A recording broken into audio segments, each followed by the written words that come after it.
So I'm Tom Silver. I'm here in Ojai, California, where I used to live. I moved to Medford, Oregon 4 years ago. You guys know I'm in the field of hypnotism, neuroscience.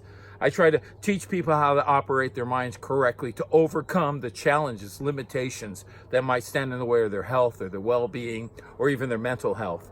So I'm here. I was invited by a wonderful friend of mine, Mike, to come and work with his dad and work with his girlfriend's father. Both of them had strokes recently.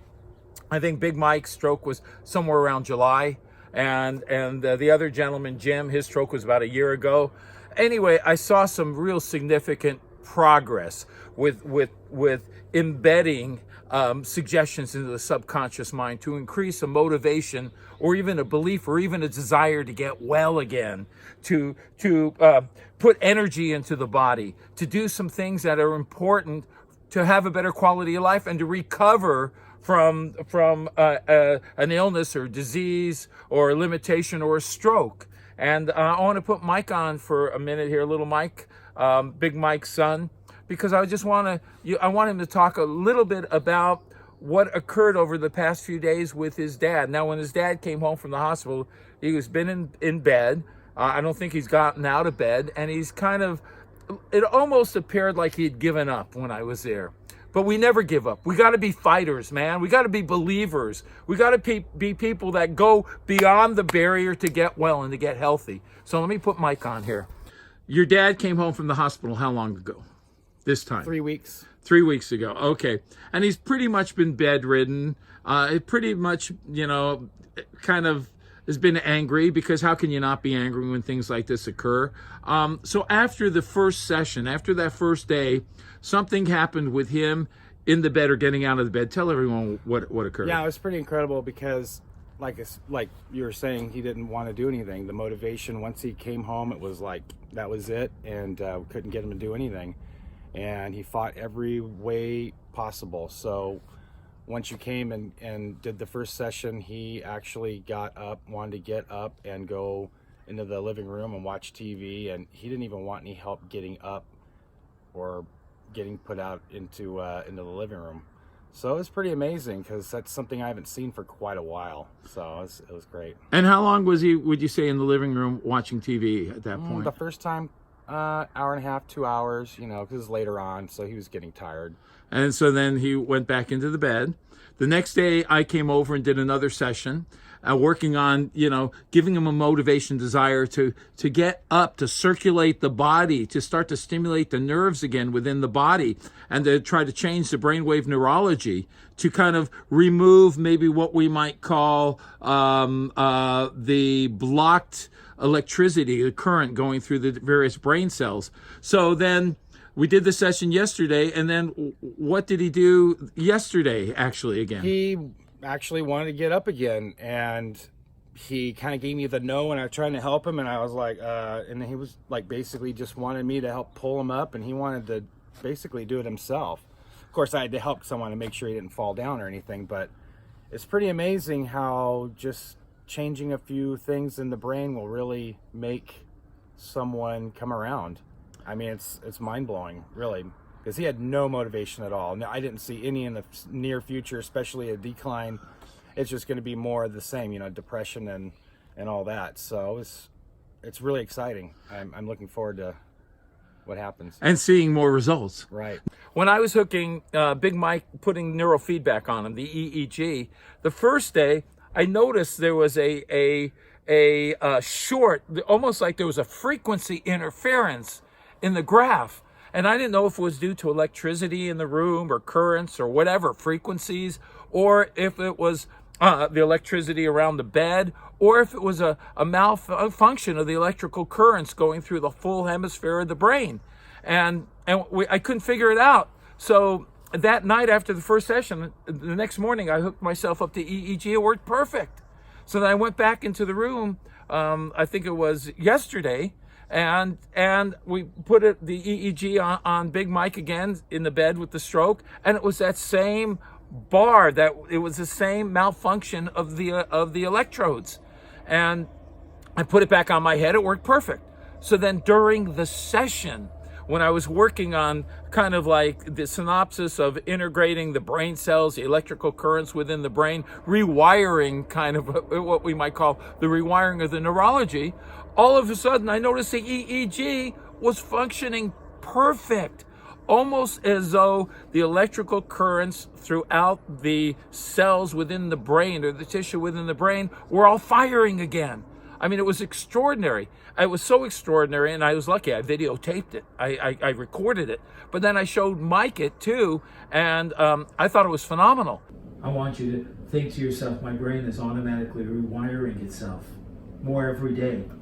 You know, like a house, an electrician goes into a house and wires that house. I want you to imagine in your mind, see your brain rewiring itself. See the electrical connections starting to operate, starting to work better, starting to integrate. And imagine your brain even creating new neuroelectrical pathways that integrate into speech, integrate into mobility, integrate into thinking.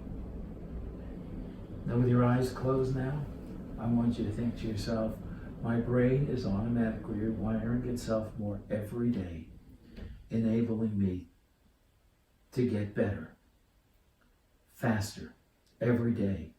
And I am motivated to get well, to get healthy, to get out of this bed.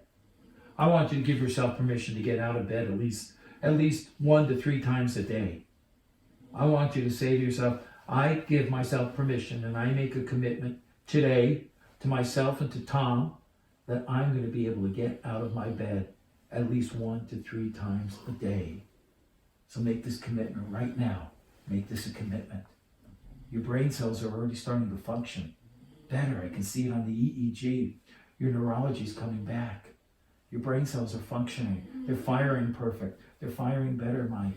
I'm not a doctor, I'm a hypnotherapist, but it appeared to me that the firing of the electricity within the brain cells were kind of rewiring and firing back up, lighting up, almost like switching on a circuit breaker that shut off. Now, Mike, I want to get your opinion of this, because I've been talking to you a little bit about EEG and the brain waves. So when I showed you this, kind of what did it make you think about when I showed you this? I was blown away because I just figured it was an interference, like you said, like we thought it was. And when we saw that thing turn off, it was pretty amazing. Also, that's the same thing that I'm sure you'll talk about, but that's the same thing that Jim had too, which is weird. And we don't know if that's a constant with stroke victims, but if it is, this is kind of a breakthrough. It's a real big breakthrough. And we went into the hospital working with Jim. Now, Jim had it looked like severe paralysis. He has locked-in syndrome. Basically, he can only move his eyes to communicate. But he's in there. That's the crazy part about it. He is in there. And the hospital and everyone, they basically have just written him off as a vegetable. So, besides writing him off, the doctors, what kind of messages were they giving you in front of Jim? Oh, it's all negative. It's all the hospital staff is just notorious. They just almost like they have no heart. Unfortunately, and I'm not going to say that because I just think it's what they're used to. It's what they're conditioned to do. Fortunately,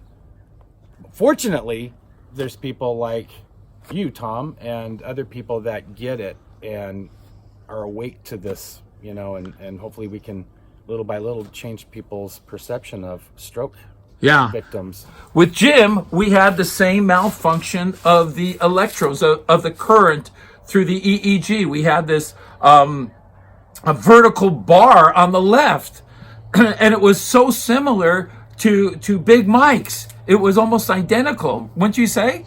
Absolutely. What was incredible about it was when the bar existed, basically everything, the alpha patterns, everything was just shut down. It was shut down. Yeah, all the alpha, all the beta was shut down, the theta was shut down.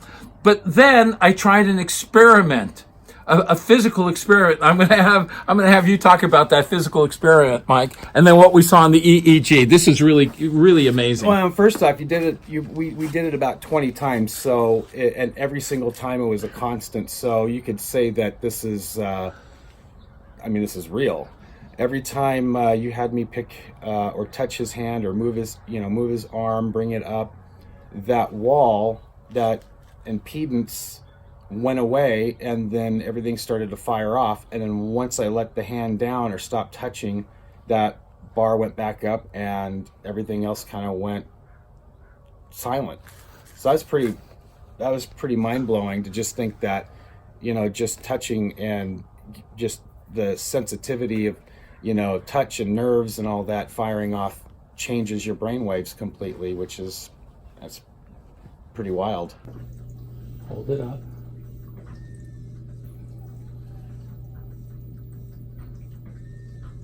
So now we see the graph is working better. So touch is stimulating an electrical balance in the brain. Now put his hand down, release it, and watch again. Look at that. That is See, this is wild. like extraordinary. See, what we're seeing here is something very extraordinary. We're seeing a misfiring of, maybe we can call them electricity in the brain, neuroelectrical impulses or connectors. And we can see it here. We can also see he's in a very low brainwave activity state, which could be the meds he's on. And then we're seeing an involuntary spasm going on in the mouth. It's what we call that? It's an involuntary twitch going on, continuous twitch. But lift up his hand again. And look at the graph as you lift it. So it sparked sensitivity. He feels. And the graph balances back out. Hold it up. Keep it up just like that. Now the graph is working much better. We're seeing there's feeling going on physically. Now put it down and watch. And then all of a sudden, the bar comes up. So it's really fascinating to see this. We're trying to understand what we're seeing right now. We're seeing that there is some type of brain electrical malfunction, interference. Stroke shuts off certain areas of the brain that represent certain physiological, neurological, emotional aspects of the body. Maybe creates paralysis. Maybe it shuts off the motor responses where it's hard to open your mouth and speak because we notice the tongue's out. So it takes away the muscle control, but also the meds do that too. So, but again, lift up the other hand. Because this is fascinating. You lift it up. We see a spark of activity because he's feeling it. And then we're seeing also the graph changing. We're seeing more operation of the electrical currents in the brain. And would you say it was also changing the circulatory system, the autonomic nervous system within the body? Absolutely. And I think that's something that we need to look at when it comes to not just stroke victims, but all kinds of different types of injuries where we basically just let people go and those people are in there and they want to get out and they just need to figure out a way to do it. And I think hypnotism is a great way to facilitate that. And I think him lying in that bed over a period of time, those nerve cells, I think they weaken and sometimes they die, and just like atrophy occurs. Just like if you don't use it, you lose it. Yeah, and we did the experiment how many times? Oh, probably 20 times. My arm started getting tired from picking his arm up. And then his wife came in, and I had her do it, and she saw it. And what was her feelings when she saw this? I mean, she was elated. She's like, see, I knew he was in there. We know he's in there. He answers our questions, but no one else here, believes it. And there's proof right there. We see there's some electrical interference in the brainwave Can I activity. take a picture of this? Yeah. Or you just, okay. Yeah, and I'm videoing it. Oh, good, perfect. Okay, now I want you to lift up one of the hands. And I want you to watch lift it up so he can feel. He's kinesthetic, he can feel. And then the frequencies drop back down to operating normally. Look at this, man. Yeah, that's crazy. Hi, honey. Yeah. And now watch the interference come back up. That's called interference? Well, this is some type of, it's a part of the brain that's just not firing properly. Okay. It's almost like a circuit breaker. You know, Gotcha. in your house you have different circuit breakers that shut certain things off. Yeah. And it's interesting because the sense of feeling, the kinesthetic feeling of touch, is so important into the healing of your husband. Lift up the other hand, and you'll watch the activity go on. Even the thought of lifting the hand up created a pre-anticipatory. Oh my Yeah, gosh, and so we're honey. seeing stimulation. Oh, honey. We're seeing stimulation in the body. That's awesome. We're seeing the stimulation of the nerves, the nervous system. Yeah. Yeah, and when you do that, it brings them back to a higher state of consciousness. It almost like sparks up the electricity in the other areas of the brain that are kind of shut off now. Wow. Yeah, lift up the hand again. See, so this is a short circuit right here. Lifting up the hand Oh my gosh. fixes the That's away. circuit. Oh my It's gosh. extraordinary. This is really extraordinary. There it is. That was perfect. At that point, the brain was firing in a harmonization, what we might call biohemispheric synchronization. But then it short circuits What again. is the larger? Well, this means there is electrical interference. So there's something that's interfering in the brain, and that's where the healing takes place.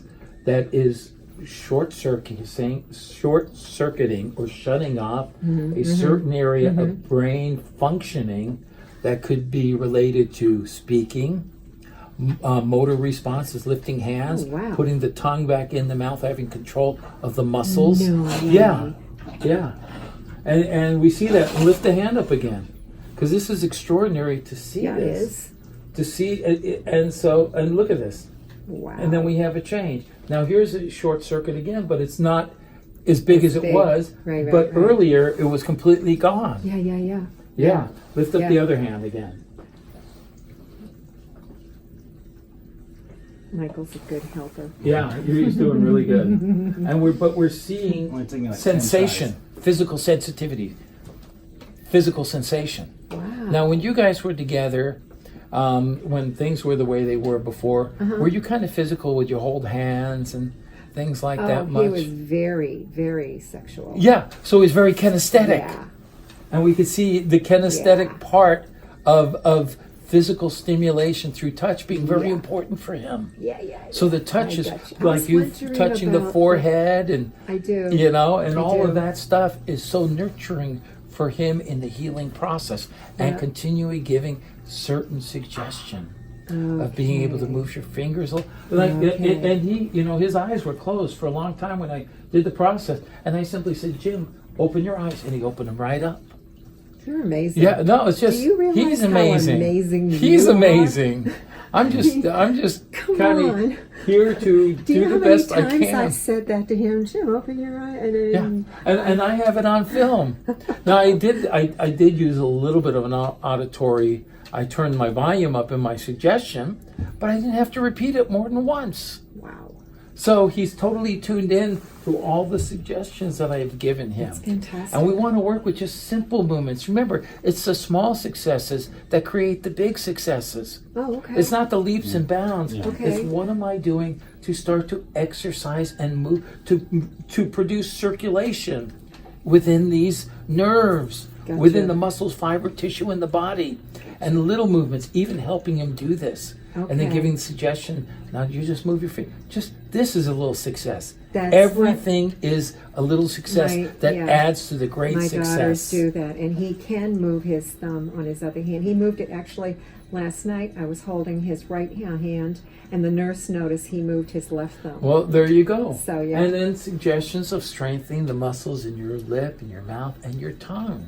And then slowly move your tongue a little. Just simple, small successes.